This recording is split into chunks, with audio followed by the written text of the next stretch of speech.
Olá, tudo bem? Vamos continuar nossos estudos do Livro dos Espíritos. Hoje a gente está no capítulo 4, que fala sobre a pluralidade das existências, ok? De O Livro dos Espíritos.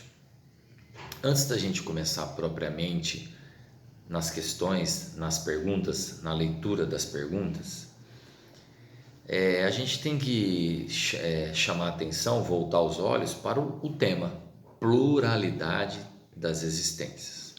Nós espíritas sabemos que todas as religiões são boas, todas as religiões que levam o homem a se melhorar são boas religiões. E o espiritismo, diferente de todas, traz com ele o dogma, entre aspas, dogma, né, da reencarnação, a questão explicada das vidas sucessivas. O que eu quero dizer é que quando você se declara espírita ou seguidor ou simpático à doutrina espírita, você já de antemão tem que levar dentro de você a crença ou acreditar que existem vidas sucessivas, que existe pluralidade de existências. Você tem que levar em conta a pré-existência da alma. Você levando em conta a pré-existência da alma e que as chances de existências na carne são sucessivas, como o próprio tema diz, pluralidade de existências, você já está iniciando com o pé direito na doutrina espírita. De nada vale você se rotular espírita se você não acredita que existe, por exemplo, vida após a morte, tá?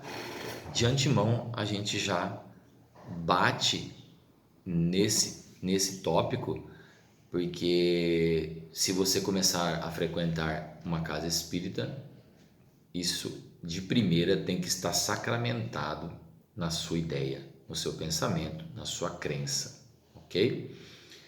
Outra coisa que é interessante a gente falar é que as pessoas falam assim: ah, eu tenho um espírito, eu tenho um espírito, eu tenho um espírito. Eu gostaria de deixar claro, o meu ponto de vista, claro, é que nós não temos um espírito, nós somos um espírito. Nós temos um corpo transitório.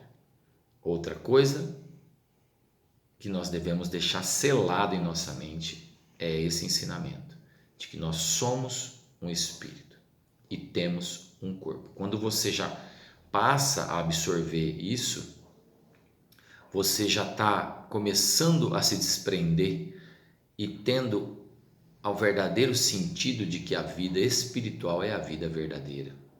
Quando você fala eu sou um espírito e tenho um corpo, é mais espiritualizada essa frase do que você falar eu tenho um espírito e sou um corpo, tá? Eu queria deixar isso bem claro. Então, o capítulo 4 fala da pluralidade das existências. E o item número 1 é a reencarnação.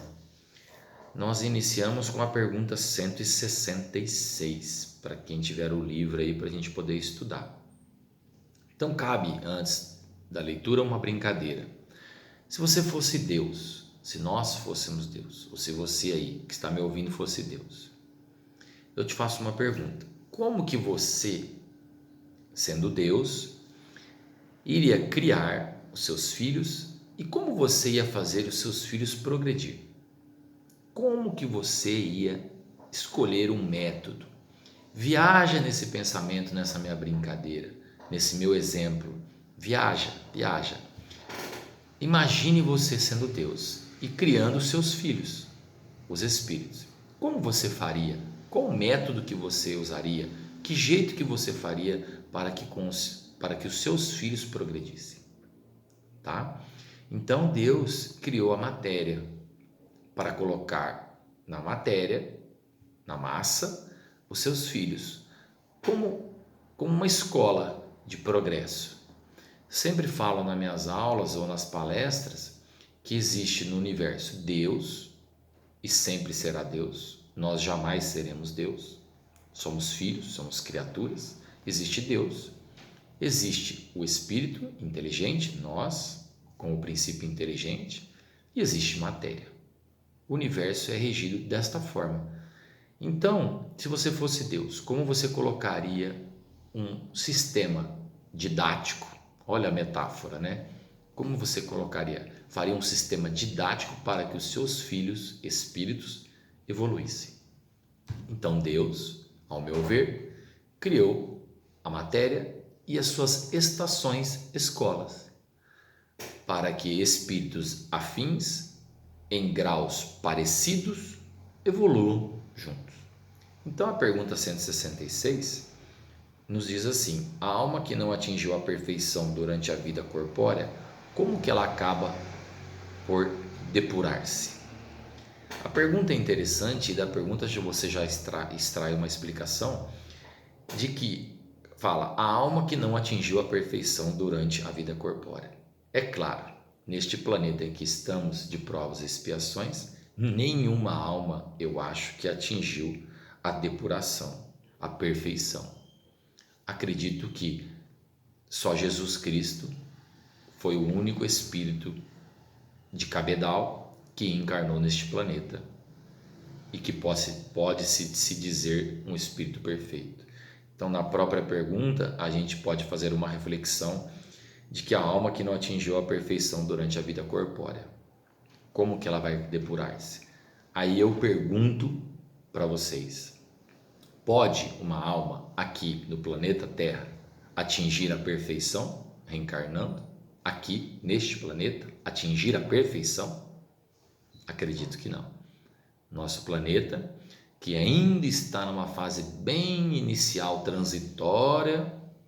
bem transitória, para sair de provas e expiações, bem transitória, não conseguiria acolher uma alma encarnada aqui que adquirisse a perfeição, com exceção de Jesus Cristo, ao meu ver. E como que a alma acaba por se depurar se ela realmente não atinge a perfeição durante a vida corpórea? Como que ela acaba? A pergunta é essa. Essa alma tem que se submeter a uma nova existência, submeter-se a uma prova, a uma nova existência. É assim que o Espiritismo consola e explica, porque demonstra e prova, à luz da razão, da fé raciocinada, que o pai não seria bom se ele não desse oportunidade para os seus filhos de sempre estar progredindo. Assim é conosco aqui na vida normal. Eu tenho uma filha e eu sempre dou novas chances para ela e acredito nela, no esforço dela para progredir. E Deus, de tal forma, é igual e melhor e mais perfeito, dando chances para os seus filhos. A 166A continua dizendo como ela realiza esta nova existência. Ela quem? A alma. Como que ela faz essa nova existência? Pela sua transformação como espírito? Essa pergunta é uma subpergunta, na verdade, né? Porque ao se depurar, quando a alma vai se depurando, a alma sofre, sem dúvida, uma transformação. Há uma melhoria moral do espírito. Mas, para isso, ela necessita da prova da vida corpórea. Então, é a imposição da lei de Deus. Vocês, meus filhos, vão passar pelas estações da matéria até ir se depurando e crescendo. A 166b nos traz o conceito de que a alma tem muitas existências corpóreas. Nós sabemos disso. Muitas existências. Os que dizem ao contrário querem manter-vos na ignorância e que eles mesmos se encontrem. Esse é o seu desejo. Essa pergunta parece combater uma dúvida ou um embate da época do livro em que foi codificado, porque existiam muitos incrédulos, muita gente que combatia o espiritismo. A alma tem muitas existências. E acredito que quando a gente foi criado como espírito, este planeta já estava pronto, acredito eu, tá? A 166C continua dizendo: Parece resultar deste princípio que, após ter deixado o corpo, a alma toma outro. Está afirmando. Dito de outra maneira, que ela se reencarna em um novo corpo. É assim que se deve entender? A resposta é evidente que sim. É o que a doutrina espírita explica. O espírito, meus irmãos, não nasce no momento da fecundação. Quando a gente fala pré-existência da alma, é para combater algumas religiões que acreditam que o espírito nasce no momento da concepção do óvulo com o espermatozoide. O espírito não nasce ali. E o espírito não morre com a morte do corpo. Então, é o que o espiritismo fala. A pré-existência da alma, quer dizer, a alma existe antes do corpo, e após a morte, as vidas sucessivas através das reencarnações, que são as chances que nos é dada. E Kardec, com a sua grande inteligência, tem que extrair dos espíritos ensinamentos. E aí ele pergunta, muito legal, na 167, qual a finalidade da reencarnação. Olha que bacana, né? A finalidade da reencarnação é você se melhorar, você progredir, você se tornar uma pessoa melhor. Jesus Cristo, quando veio, colocou como o único caminho da salvação a caridade e a humildade. Basta fazer uma reflexão. Será que a gente precisa ainda reencarnar? Nós somos mansos e pacíficos?